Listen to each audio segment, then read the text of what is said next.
সুন্দর একটা মুহূর্ত তোমাদেরকে দেখালাম। আসলে আমি নিজের হাতে নিজের মাকে বিয়ে দিতে এলাম। পুরো ঘটনাটাই তোমাদেরকে বলবো যে কিভাবে আমি আমার মাকে বিয়ে দিচ্ছি আর এই কেন বললাম। তো এই যে চলো, বিবাহ মানেই ৭ পাক, মালা বদল, শুভদৃষ্টি, হস্তবন্ধন, সিঁদুরদান, এগুলো তো তোমরা সবাই জানো। সেগুলো সব চলছে। তো সেই রিচুয়ালগুলো চলার সময় আমি তোমাদেরকে ছোট্ট ছোট্ট ক্লিপিংয়ের মাধ্যমে একটু নিয়ে এলাম।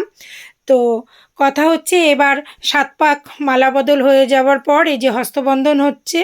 সমস্ত বিবাহটা রাখতে পারিনি, কেন অন্য অন্য দিকেও একটু ব্যস্ত থাকতে হয়েছিল। এবার বিবাহ সম্পন্ন হতে আমি আমার বলতে পারো যে বললাম না মাকে বিয়ে দিলাম, তো সেই ধরো মাকে আর জামাই রাজা তো বাবাও হয়, তা ওদেরকে আমি একটু মিষ্টিমুখ করিয়ে দিচ্ছি।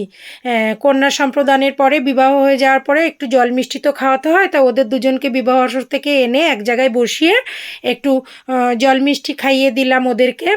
তো আমি ওকে মা বলেছি, কারণ অ্যাকচুয়ালি ও হচ্ছে আমার ননদের মেয়ে।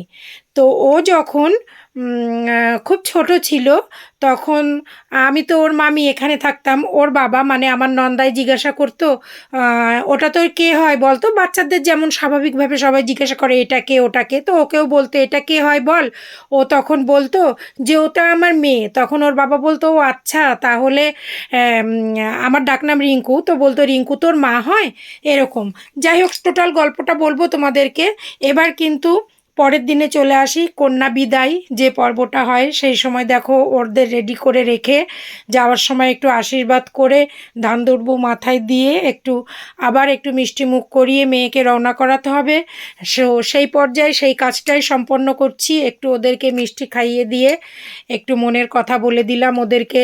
মনের কথা মানে এটাই যে ওরা যেন ভালো থাকে, সুখী থাকে। আর তোমরা যারা ভিডিওটা এখন দেখছো তাদেরকেও বলবো, নবদম্পতি মানে আমার ভাগ্নি ননদের মেয়ে আর জামাইকে তোমরা সকলে একটু আশীর্বাদ করো, ওদের ভবিষ্যৎ জীবন যেন সুন্দর হয়।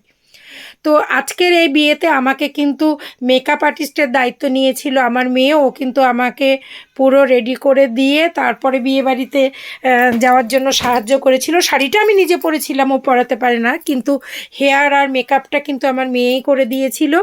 তো ওই যে কথা বলছিলাম, ওই যে মা মেয়ের গল্প, তো ও কিন্তু আজও পর্যন্ত আমাকে এটাকে জিজ্ঞেস করলেই বলবে আমার মেয়ে, আর আমাকে মেয়েই ডাকে। আর আমি কিন্তু ওকে আজও পর্যন্ত ওর ডাকনাম মম, ভালো নাম স্নেহা, কোনো দিন সেই নামে ডাকি না, ওকে আমি মা বলেই ডাকি। অনেক সময় এই যে আমার মেয়েটা, পেটের মেয়েটা আমাকে বলে ও মা তুমি ওকে মামা বলো, আমাকে তো বলো না। আমি বলি ওকে আমি অনেক আগে থেকেই মা বলি। আফটার অল আমাকে এরকম একটা লুকে এনে দিল আমার মেয়ে। তোমাদের কেমন লাগছে আমাকে বলো। আর আজ কিন্তু আমার একটা পুরানো কথা অনেক মনে পড়ে যাচ্ছে। এই যে মম, এর মাকে কিন্তু আমি ছোট হয়েও, ছোট ভাইয়ের বউ হয়েও বিয়ে দিয়েছিলাম এভাবে সাজিয়ে গুজিয়ে। আমার শাশুড়ি মা দায়িত্ব দিয়েছিলেন, আমি ছোট বউ, তার ভাইয়ের বউ, তবু তিনি দায়িত্ব দিয়েছিলেন যে তোমার ননদের বিয়ের সমস্ত দায়িত্ব তুমি পালন করবে। তাই সমস্ত স্ত্রী আচার আমি পালন করেছি, আজকে তার মেয়ের বিয়েতেও করলাম।